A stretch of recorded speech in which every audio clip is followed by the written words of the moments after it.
Welcome to episode 144 of the Left Behind Game Club. This week we continue our Life is Strange series with episode 4, Dark Room. Let's get into it. You're listening to the Left Behind Game Club.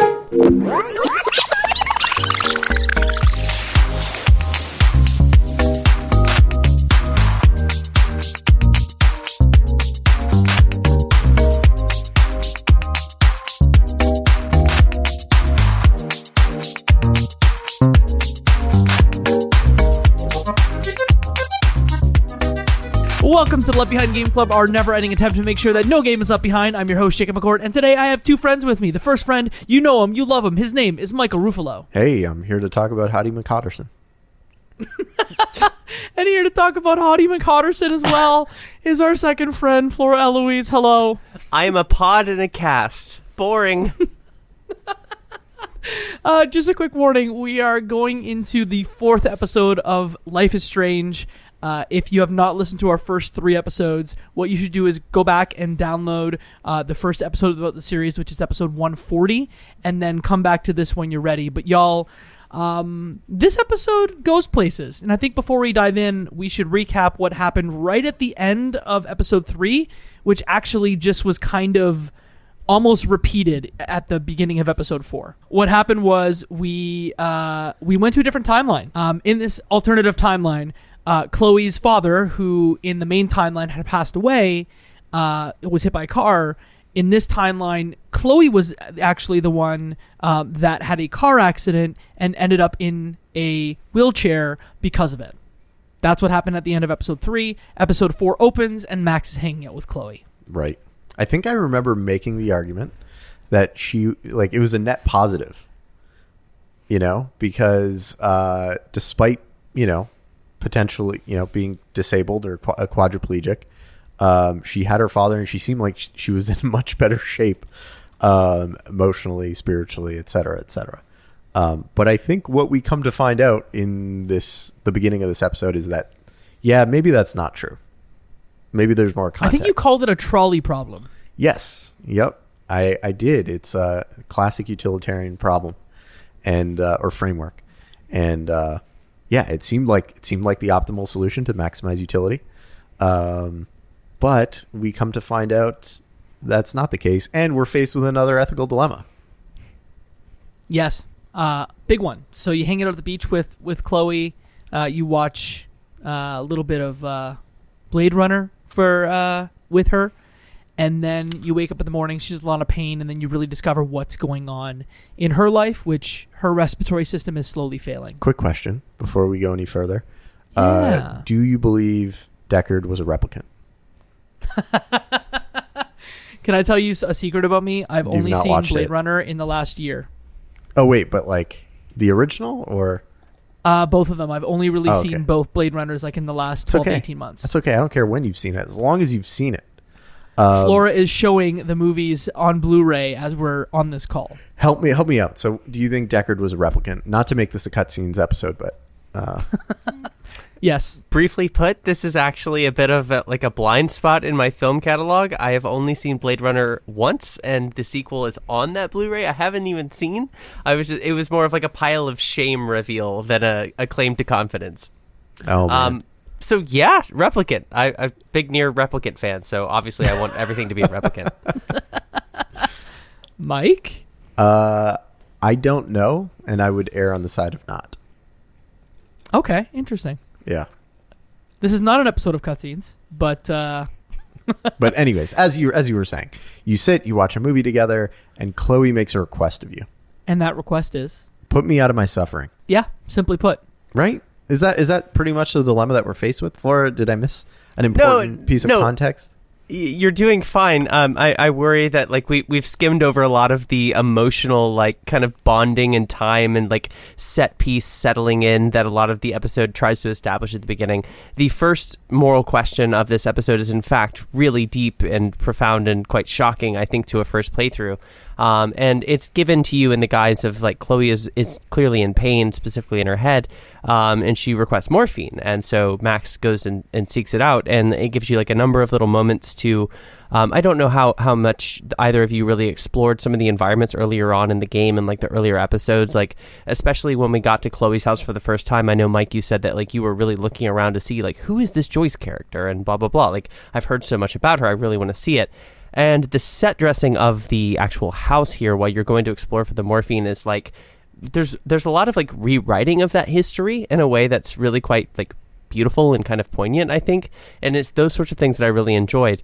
But you eventually find it, and like you talk to Joyce and you talk to like William, and you spend some kind of time just existing in these spaces before going back and realizing that Chloe's life ever since her car accident has been entirely like hopeless. Like she's been left alone, she's been abandoned by a lot of people. Very few people have reached out and communicated with her, and like there's these little like suggestions that like Max wrote her letters, but like eventually they either like slowed down in frequency or stopped coming altogether. And so Chloe frames this moral decision for you to kind of crank up the morphine and do some version of like assisted suicide here.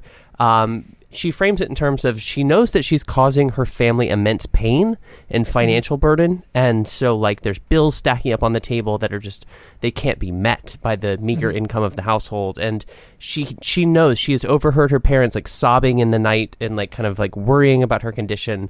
And there's just so much of that context. That's the reason I just we got right there to the decision, and that's fine, that's well and good, and that is how the episode feels. It's a really slow paced introduction.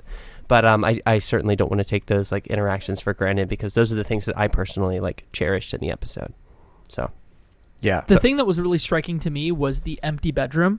So if you've explored the house in the main timeline, on this kind of like fragmented timeline or alternative timeline, Chloe's room is upstairs is just empty because they likely don't have the financial means to be able to afford, you know, the ability for her to go upstairs at all times. So she's now kind of in a suite on the main floor. And so that was the most striking thing to me. But I guess maybe drifting over it was, I'm glad that you kind of covered that piece of it, because we did drift over it very fast. I just thought of it, wasn't it a nice moment that Max and Chloe got to spend some time on the beach together? And it really is a nice moment too. Like, sorry for going on a little mini rant or whatever, but like, there's like these little like this. We've talked a little bit about how the writing in this game feels out of touch and like cringy sometimes, and there are these lines, but for whatever reason, given like the somber sincerity of this opening scene, like little lines, like I have one written down. Max says to Chloe, "You deserve the best stationery," when she talks about writing her letters. Like she's talking about like parchment paper, and like that's cheesy. And again, it does not feel like something I've ever heard a teenager say in my life, but it does kind of work. Like the thoughtful like implication of like, you deserve better is what she's saying.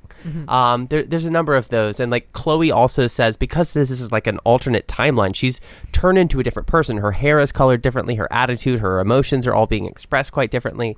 There's like this the really cringe line that she's been known for, hella. She is presented with that word from Max, and she says like, "Oh, don't say hella, Max. That's embarrassing."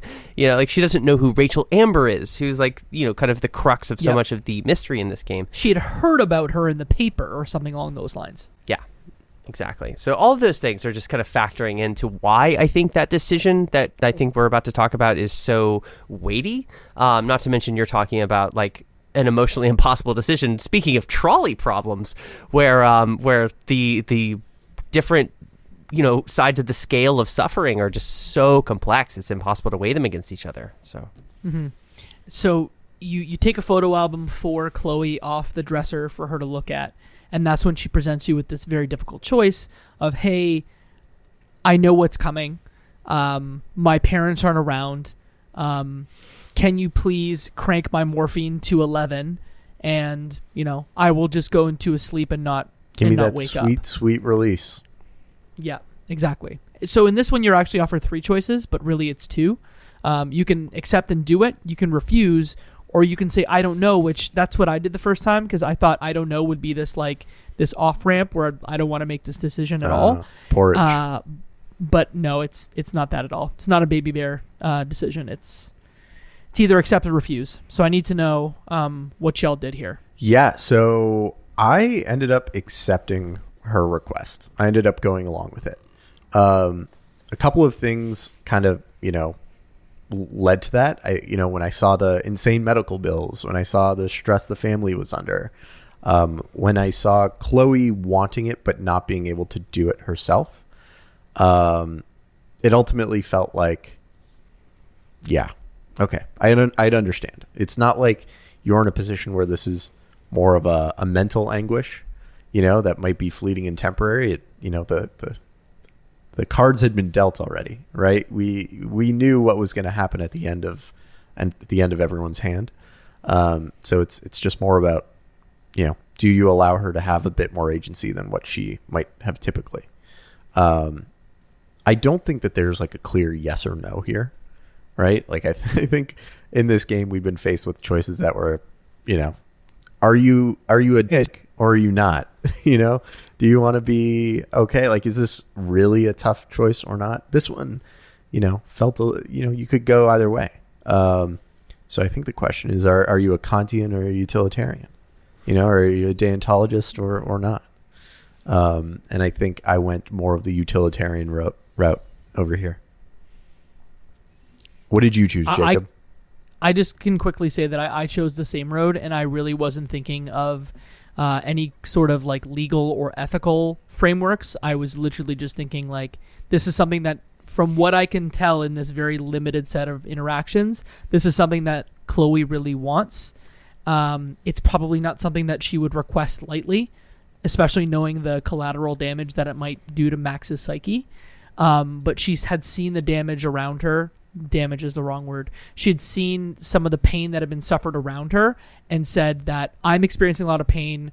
My end is likely near based on what the doctors have told me. And I think that this is the best option. So I also chose to do so. But I think for you, Flora, you did not choose that, correct?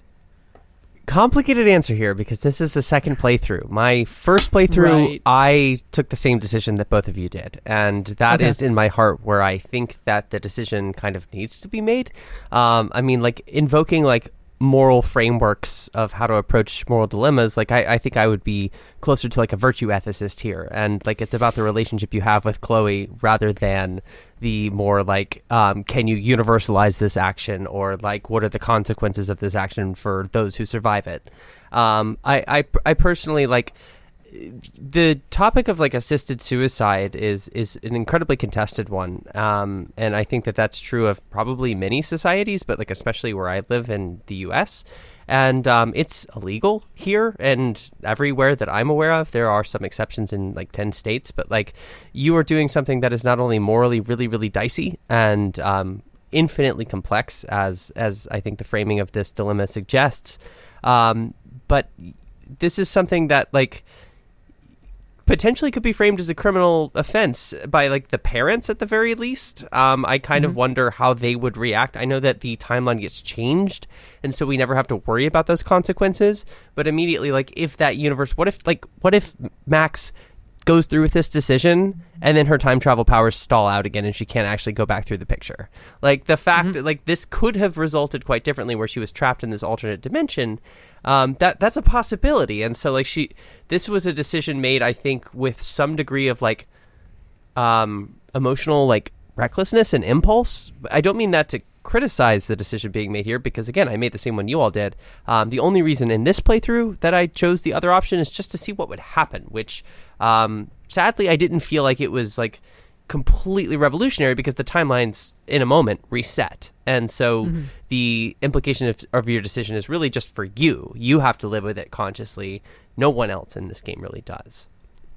Yeah, and we don't live in the U.S., Mike and I. We live in a country where assisted, trying to think of the right word here, medical assistance in dying is legal, and they've actually made inroads, or they've made changes to federal legislation even in the last year to expand the definition of who can apply for medical assistance in dying. Even if you have some sort of mental health issue, of severe mental health issue, there is a waiting period, but you can apply for medical assistance in dying. So probably a different perspective, at least for me, compared to kind of an American perspective. I looked it up after you wrote the notes, so thank you. Well, I hate to linger on these heavy things with Life is Strange, but honestly, those are the things that give this story weight to me. Like in the middle of all of these kind of happy-go-lucky, like pseudo-teenager speak quips and like the hip music that could or may or may not come off of a Spotify playlist. Like there are these elements of just sincere humanity, and however well handled or not, it is a useful springboard to think about these in their kind of real-world applications for me. Right after this, Max grabs a photo from the photo album because her powers, she needs to ground herself in the timeline that she travels to. So she looks at a Polaroid from the moment that she made the call to, tell Chloe's father to not get in a... Mike, do you want to jump in now? Yeah, well, I just want to say, when this was happening, that Nickelback song was going through my head, and that's the only it's the only thing I could think of. That's the only thing I could think of. Look at this photograph. Look at this photograph. Look at this photograph. That's it. Nailed DMCA. it. You nailed it. Chad Kroger somewhere just had a single tear drop down his face, and he doesn't know why. And thanked you. Wait, isn't he Canadian? He is. Yeah, Okay, Yeah. great. Extra We layer claim for the them. listeners. We claim them. Yeah. Good song. Anyway, you use the photo to ground yourself, and you make teleport. yourself you teleport. Thank you, back to your own time. And I'm thinking of Nickelback now. You make your way back to your own time and place, and that is when you meet up with your version of Chloe, where you have to do a little bit more detective work and make your way into Nathan's room in his dorm to gather more evidence for your investigation. Did y'all linger in the court, in kind of the on campus near the dormitories, or did you just go straight for it? Because I just went straight for Nathan's room.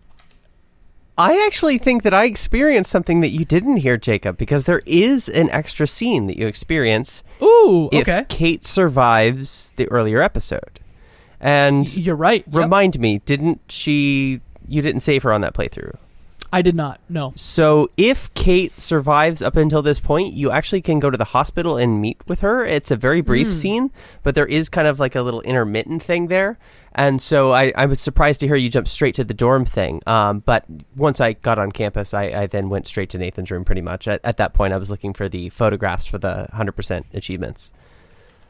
I think that there's also a little bit of difference too, depending on how you, based on what you did with David. There's a little bit of a difference as well. Yeah. Because either you can like get him kicked out of the house or not, and I think that situation differs slightly as well. Yeah. I went straight to Nathan's room. You can speak to Samuel, you can speak to some of your other friends, but truly you have to make your way into Nathan's room by finding the sign in the dorm that says the Prescott's rule, and then using a fire extinguisher to break the door down and go into his kind of creepy room. A little creepy. Very dark. Yeah. It's got some too violent much money. imagery. Yeah. He's also Can you very describe into it porn. more with more words, Mike? He's into porn. He all the colors are black and white, and there are a lot of photos of, it looks like, women in compromised or bound in uncomfortable positions. I think if you were the casual observer, you might come away that he has some dark kinks. Except, I guess if you let me take one step back there. If you look at the porn mag that you find in his room, it's not especially like dark and kinky. It's basic like teenage boy stuff. So yeah, who knows? I didn't psychoanalyze the pornography necessarily so much as like the art involved with the room and sort of the placement of the objects throughout the room, which is to say that like Nathan, as we've discussed before, is characterized as this like over-the-top villainous character, like so over-the-top villainous that he doesn't really belong in the same sort of discussion as other characters. He's cartoonish with his villain sort of attributes. And I think that this scene is obviously serving to just like really like explicitly try to confirm for us, or at least like maybe a naive first pass, that this is in fact the main series villain. which, as we will talk about a little bit later, is not the case. And so, like, there's some interesting things. Like, Nathan Prescott doesn't feel like he belongs at Blackwell in a number of ways. Like, whether that's the fact that Max is the only reason he's not explicitly a murderer already, or, like, all right, this is, like, more of an art school. Why is he here other than just money? But we see, like, in the strewn about pieces of art in his room, that he's actually got quite a lot of talent, assuming that he's the one who's responsible for these artworks. Mm-hmm. Some of the things that he's studying are, like, really kind of interesting. I should have had a list of some of, like, the books, but you can kind of, like, read the spines and whatnot. I feel like I got a useful glimpse into the psychology, but unfortunately the more, like, let's say, potentially misogynistic elements or, like, sexualized elements are not as present in my experience of that room this time. He had a lot of films in his room, and you can assume that he had a copy of American Beauty, maybe Donnie Darko, and some Criterion. other films of that. Yeah, the Criterion collection would be there. Anything else y'all want to say about his room? Because I think our second decision hits right after this. You pull a couch back and go. You want to jump in? Yeah, no, I was just happy to get in and out. You know, I didn't want to spend a lot of time in his room. Yeah. You pull a couch out because you notice there's a mark on the floor, and that's where you discover a phone and a SIM card inside of a little Ziploc bag that's been taped to the couch. You grab that, you walk out, and that's when Nathan confronts you and Chloe as you're exiting the dormitory. And Warren, sweet Warren, stands up for you and defends you and Chloe. And you really have an option as they begin to really, like, physically, like, beat the crap out of each other to either stay out of it or to stop Warren. I want to say on the last choice, 71% of people chose to end Chloe's life. 29% of folks decided to not. Want to start, Flora, maybe with you this time on the second choice. Did you stay out of the fight or did you stop Warren?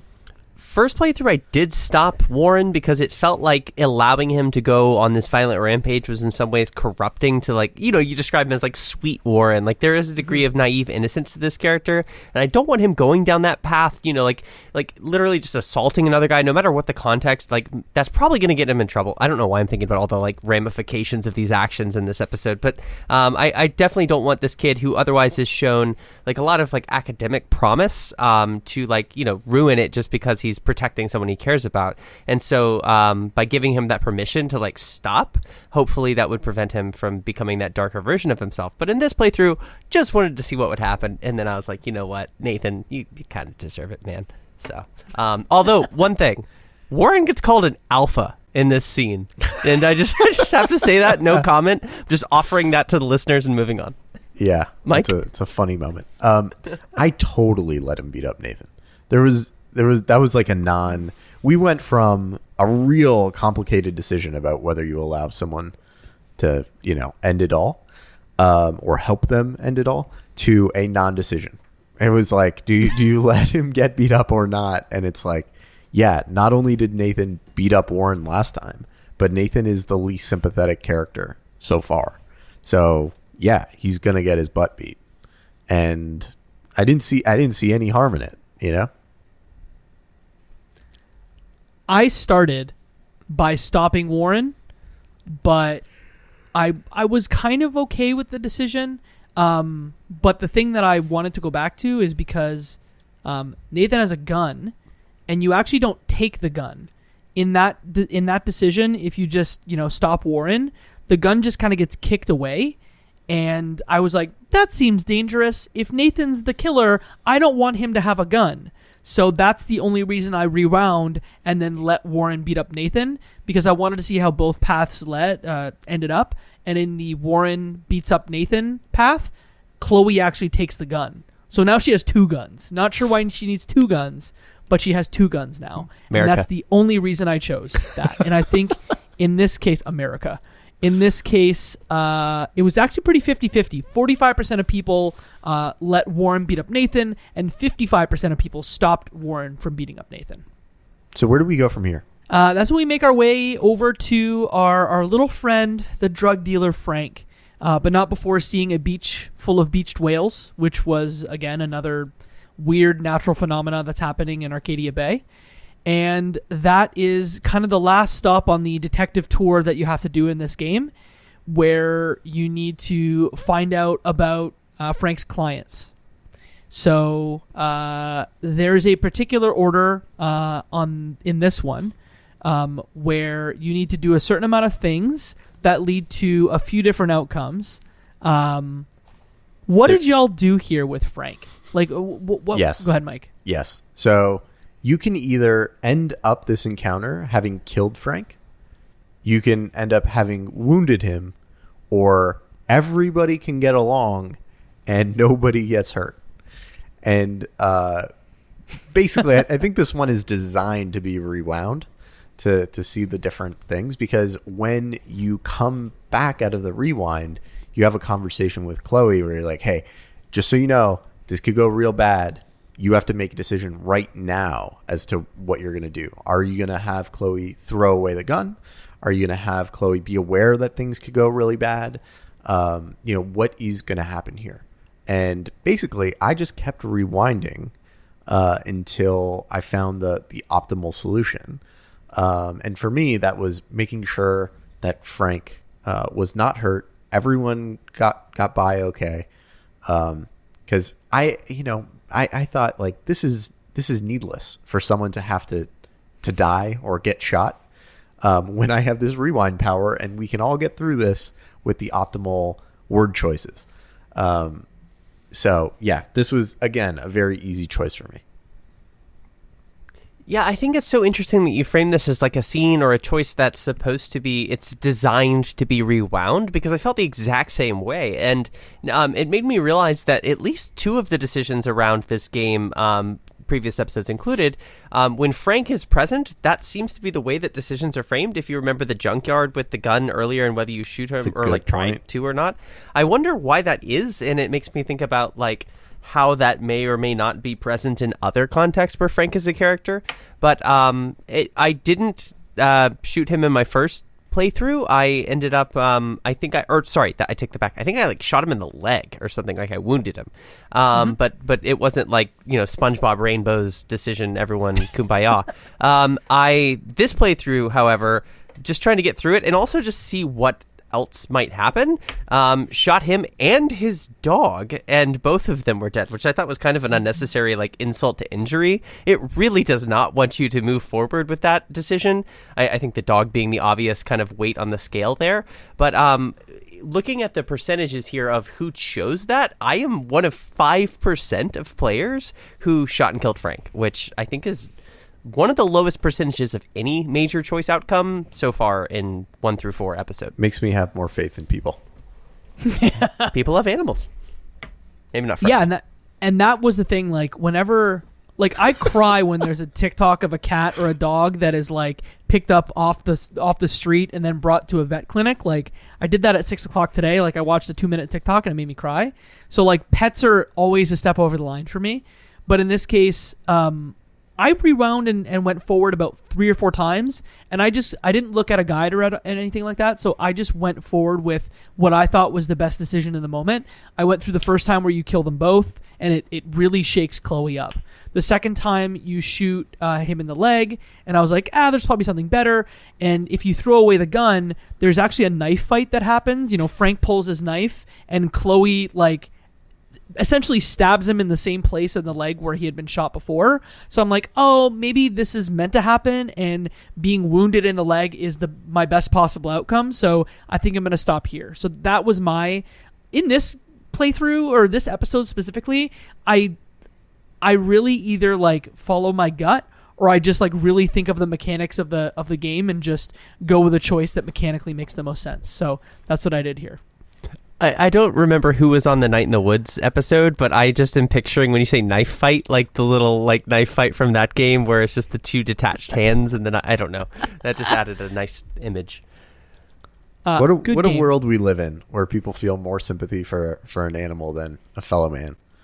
But yeah, it's relatable. I think there are a lot of people that feel that way. So I don't blame you. After this, you get Frank's client book that really helps you put together the mystery of where potentially Nathan took Rachel Amber, because that's kind of the running hypothesis in the moment, if I'm correct. And I liked this moment where essentially you take all the clues that you've collected over the Mike's shaking his head. I hated it. That you've collected over the entire game. You put them essentially on a big piece of cardboard and you start piecing them together. So you have the clues from David, you have the clues from Nathan, and you have the clues from Frank, and you have to dissect each one of them and how they work together in like 3 different phases. And I really liked this part. Mike, you did not. I hated it because I thought there were a lot of clues that didn't require 3 pieces to connect. Like there was, I want to connect the names on the sheet to this one sheet. I don't want to have to connect it to every sheet where Nathan is referenced or mentioned, because this is the only one that actually matters to me in this moment. It felt like there were a lot of constraints on having to find the perfect solution, and I ended up just pulling up a guide and saying, okay, just tell me which ones I need to connect. There were dots that I think the player has already connected at this point, so it didn't feel like any of it was revelatory. So yeah, maybe I'm not giving my fellow players, and maybe I'm giving them too much credit. Maybe they hadn't already connected the dots by now. But yeah, it did not feel like the type of puzzle I wanted to get into. I just wanted to like get to the next stage. Mm-hmm. At this stage, you just want to know who the murderer is, and like you want the conclusion. Okay. I enjoyed this part, and it probably took me, I wasn't looking at the time, but I would imagine like 20 minutes to make my way through, like essentially like maybe 9 phases. So like 3 sets of 3 clues, and then putting them all together. Like you said, Mike, we knew that he got the drugs from Frank, but we didn't know when and where, which is what really leads us into the final part of this episode. The one thing that I did find both interesting and funny was just how many students are buying drugs from Frank at the academy, and also how much drugs they're doing.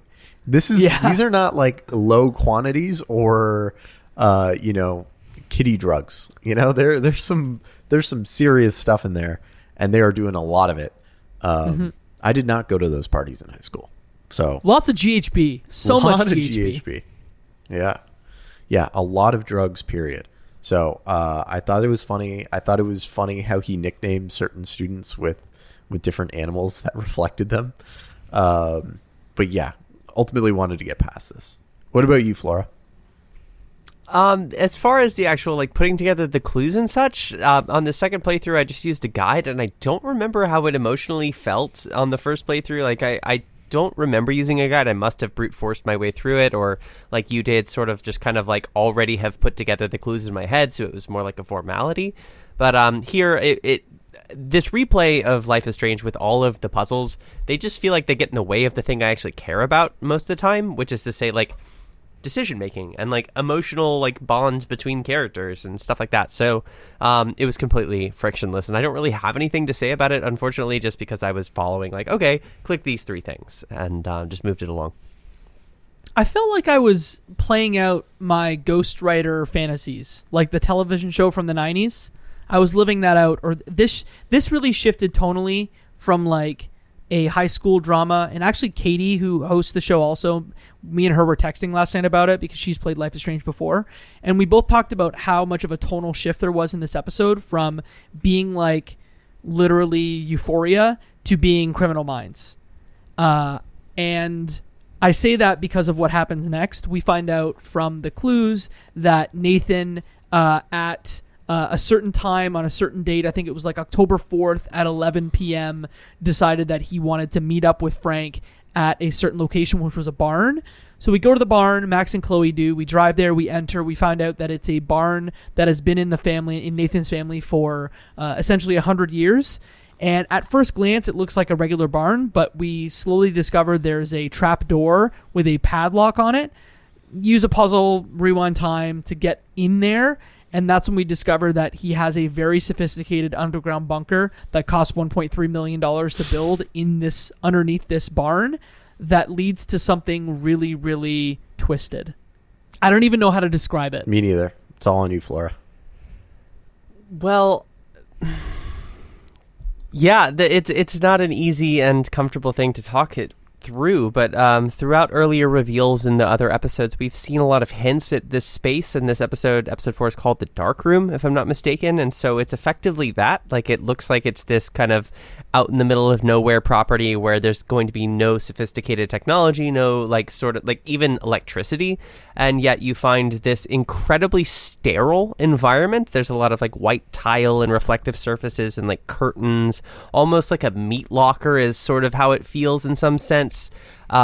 There's a lot of paraphernalia of things ranging from what look like just really creepy photography equipment, and suggestions of subjects being like bound up and photographed and videoed without their consent. And as we explore the environment, we realize that that's in fact what happens here. There's also suggestions about like drugs and other sort of violent activity here if you look around, and a lot of the present artifacts in this space almost explicitly, if not directly, frame Nathan as the one who is perpetrating what looks like a bunch of like sexual crimes.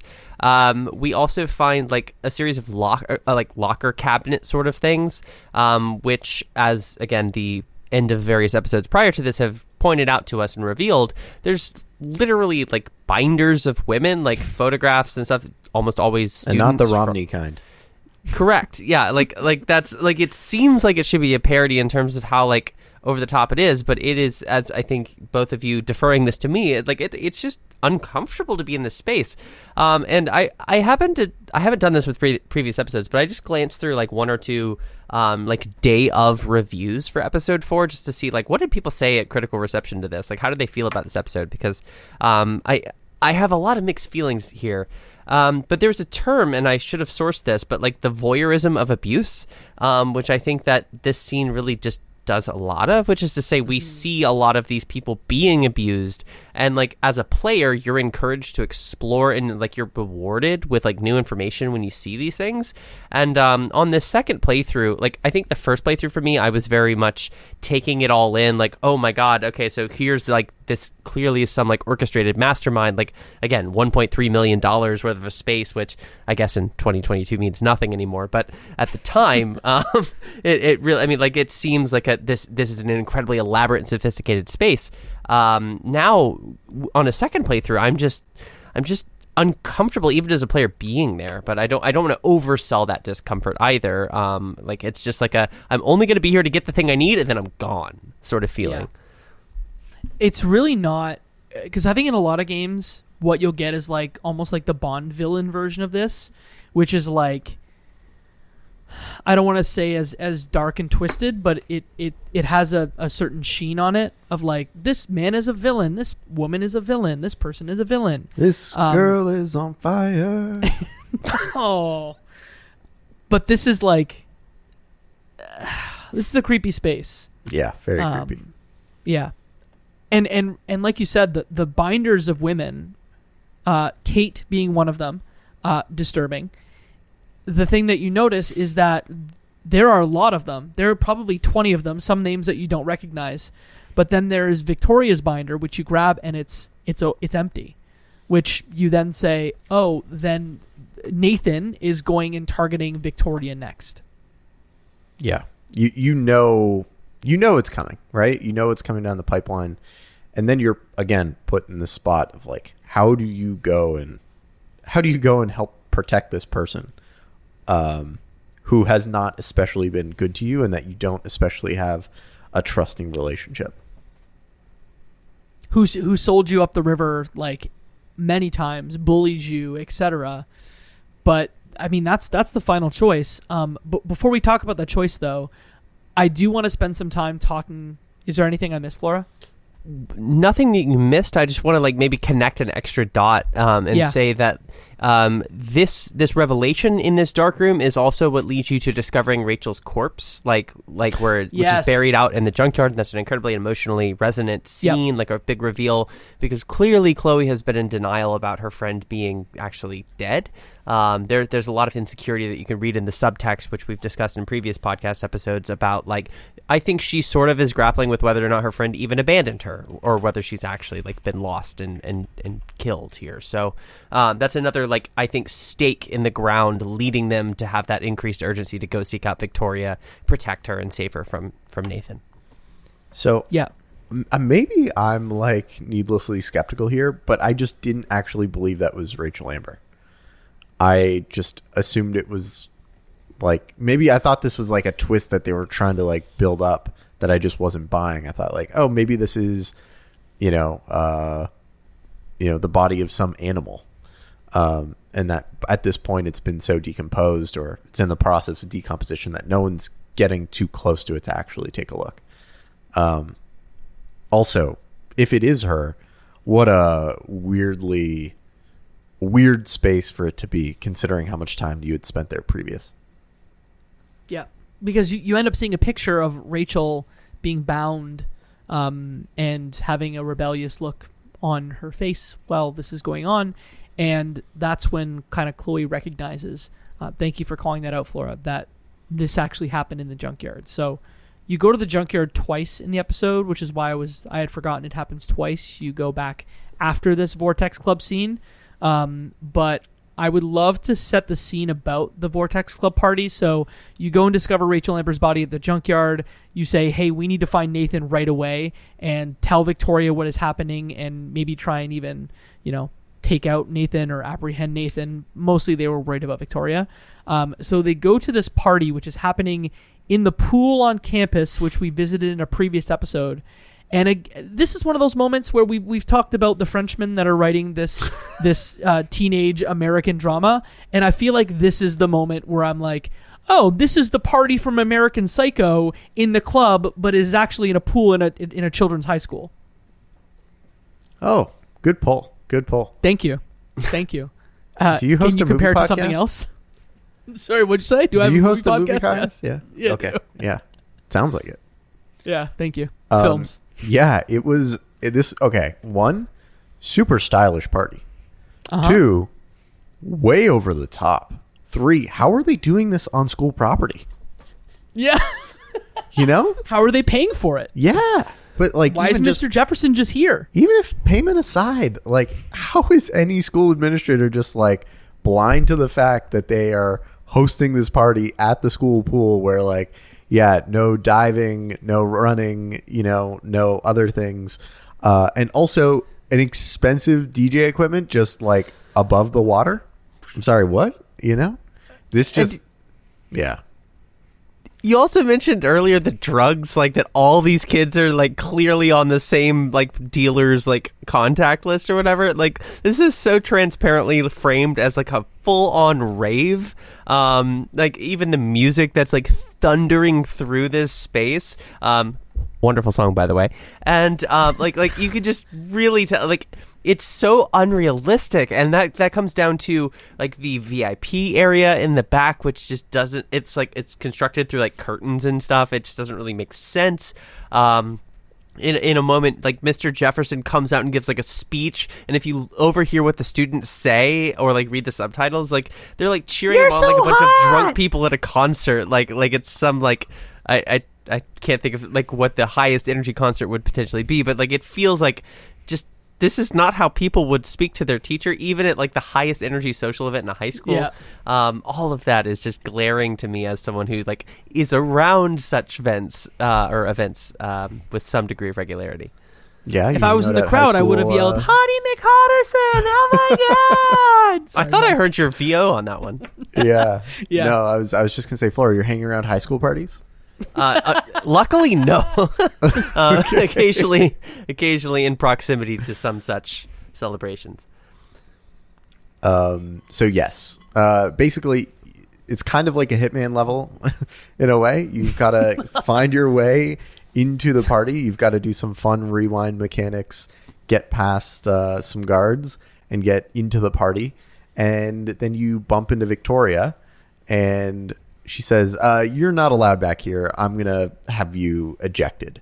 And that's when the conversational tree opens up and you have to figure out, okay, well, what are you going to do? Are you going to lay into her? Are you going to warn her? Are you going to like fess up to a bunch of stuff? What lengths are you willing to go to make sure that what happened to those girls doesn't happen to Victoria? And for me, again, it was a non-choice. I would say whatever I needed to make sure that she was okay. Because, you know, it's again, not really a choice in my eyes. So, yeah, I just kept rewinding until I got the right word choices. I felt a little bit of frustration in this because some of the short little prompts that it gives you doesn't convey the actual tone that Max delivers it. So I ended up choosing some things that I thought were much more innocent or much more friendly that ended up being a little aggressive and leading down the wrong path. So all that being said, a little bit of rewind power. Those things actually weren't that frustrating. Was able to warn her and you know, ideally not have her end up in that same situation. What did you guys do? It was a non-choice for me as well. I also warned her, and she believed me, because really the three choices or the three ways that you're that it can be bucketed is, you know, Victoria believed your warning, Victoria didn't believe you, or you didn't warn Victoria, which I actually don't know how to make that happen, because to me, you have to speak to Victoria to get to the final sequence of the game to like make it go. I'm a game designer to make it go. 68, Flora has the answer, I think. 68% of people believed the warning of Max, and then 18% didn't believe Max, and then 14% of people didn't even warn Victoria altogether. So Mike and I both did it. For this second playthrough, Flora, what did you do? In both playthroughs, I ended up warning Victoria and successfully doing so at that. And so just to explain the way that the potential other outcomes can happen here, I went through and did not warn her in this playthrough just to see if that would be like a meaningful choice, like a distinction in outcome. I personally didn't feel like it made any difference, or if it made a difference, it was so like marginal that I decided to, I literally in the second playthrough rewinded and then just chose what you all chose, because it's a non-choice, like Mike was saying. Like, I totally agree with that. The way that you get the don't warn her is simply you don't bring it up in the conversation. Like, the other two outcomes of you warn her explicitly or you try to warn her, but your reputation with her is so poor, like you've just repeatedly in previous interactions antagonized her, she will disbelieve you in that moment and like, oh, you're just trying to pull another prank on me, Max, like one of those snide responses.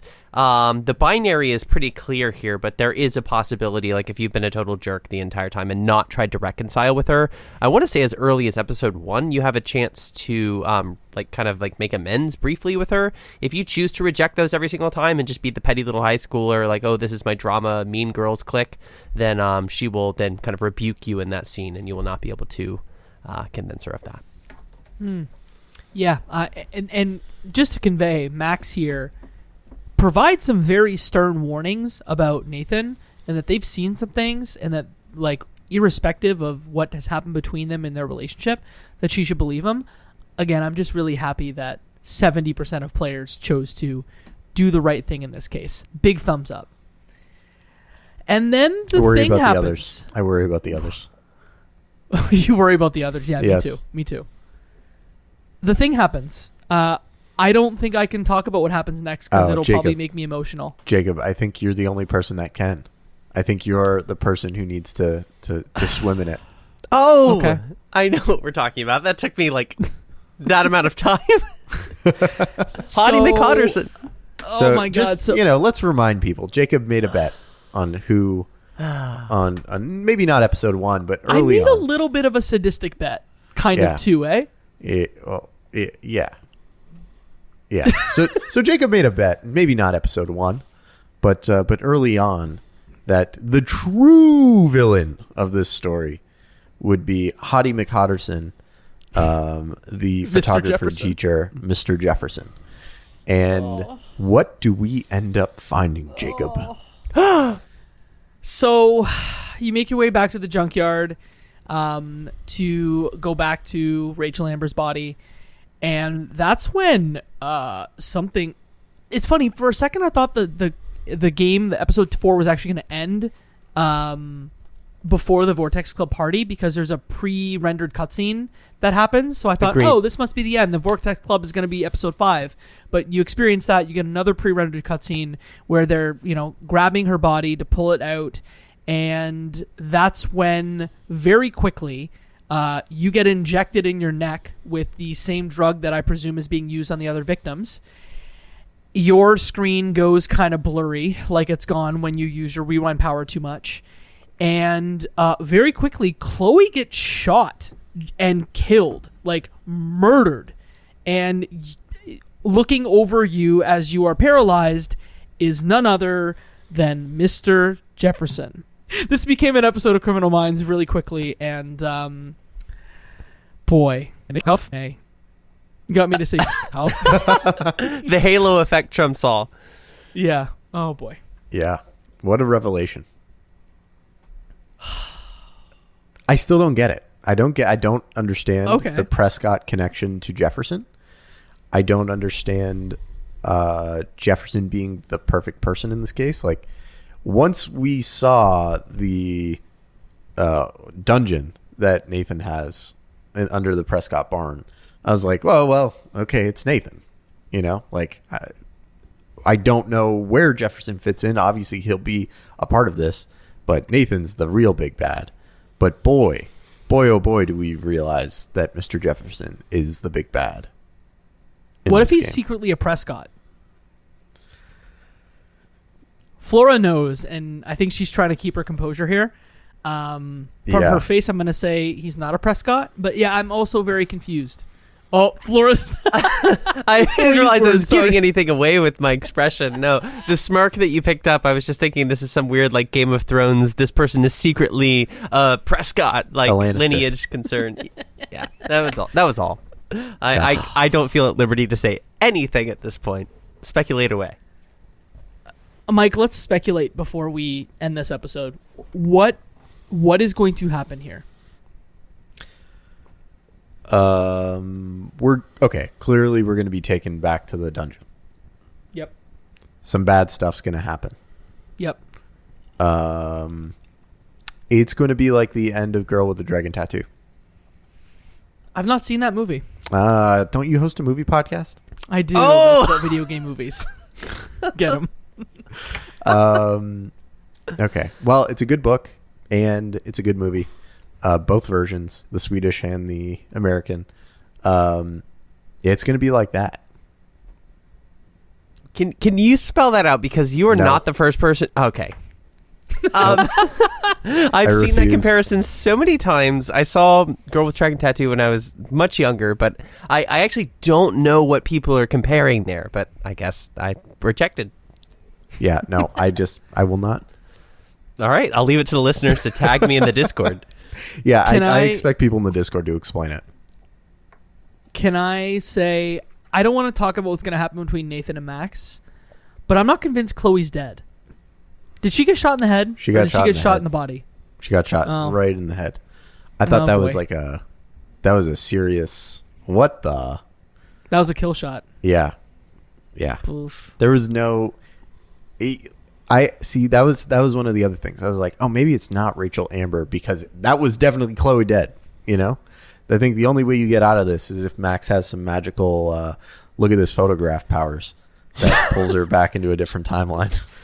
Oh, I'm going to make a meme of look at this photograph. Don't worry.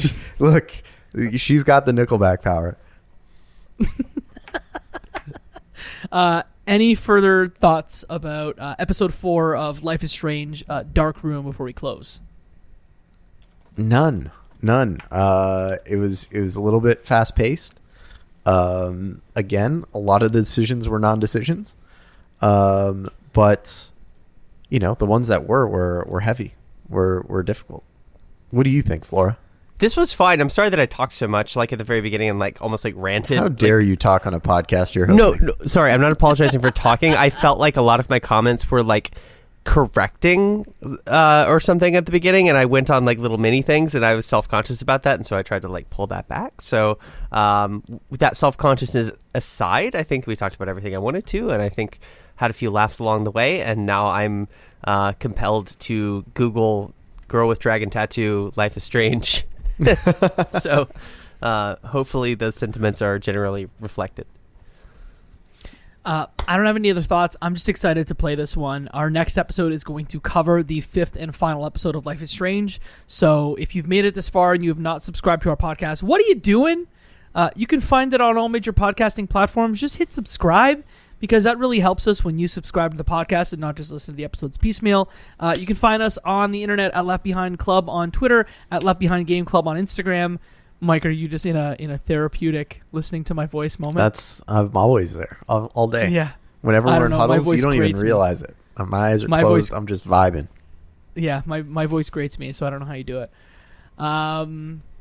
You can find our Discord at leftbehindgame.club/Discord. Jump in there and make sure to tell us about, one, what you think is going to happen in episode 5, and then what you think the connection in episode 4 to the girl with the dragon tattoo is. We've got a channel where you can put those thoughts in the Life is Strange channel, so do that. Mike, if folks want to find you on the internet, where can they do that? They can do that at RuffaloM on most social places online, and at michaelruffalo.com and .ca. Flora, where can the people find you at? You can find me on Twitter at LudoNarrativeFM, and as well in the Left Behind Game Club Discord, where we've been posting about all sorts of things, and as well as epiloguegaming.com. I just published an article for those who listened to our Returnal episode, talking about several of the hard games that I've recently finished, all of which I cheated in order to hit the credits. And if you want to know about the pathway of cheating through those hard games, Elden Ring and Dark Souls and Returnal, check that out as well. Jacob? I didn't know you cheated in Returnal until I read that article. So one save load. A certain community member elbowed me in the ribs and said, if you want to get this done, here's the secret. So I'm glad I listened. No, well done. Just well done. You can find me on the internet at Jacob McCourt on all major social media platforms, JACOBMCCOURT. Do me 2 favors. 1, I make daily TikTok content, capital C. Follow me there, and you get to see a lot of stuff about gaming history, about content creators, about esports, and some random meme stuff. I'm old and I'm doing the memes. The second thing you can do is go to my YouTube channel. Again, same thing. There's going to be a new episode of Video Game Trivia featuring Flora and Ben from Epilogue Gaming. I'm bringing it back to raise awareness about abortion clinics in the U.S., so make sure to find that at youtube.com/Jacob McCourt. Michael, what do we say to him? And that, my friends, is one less game left behind.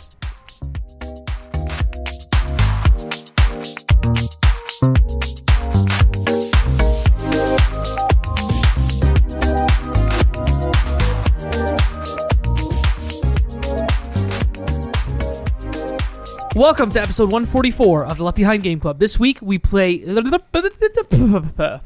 the game. That is the theme song intro. Doop, Very doop, good. doop. Hey, I'm Jacob McCourt. I'm Katie Lesbrance. And I'm Travis Colnett. We are hosting a brand new podcast called Cutscenes. There are tons of video game podcasts and tons of TV film podcasts, but we're going to bring you the intersection of both and talk about video game, movies, and TV. I know what you're thinking. Aren't most of them not very good? Wrong. Some of them are fine. And we're going to tell you all about them. Make sure to subscribe on your podcasting platform of choice. Follow us on Twitter at cutscenes_pod. And most importantly, give us a listen. See you soon. Cutscenes, a video game movie podcast.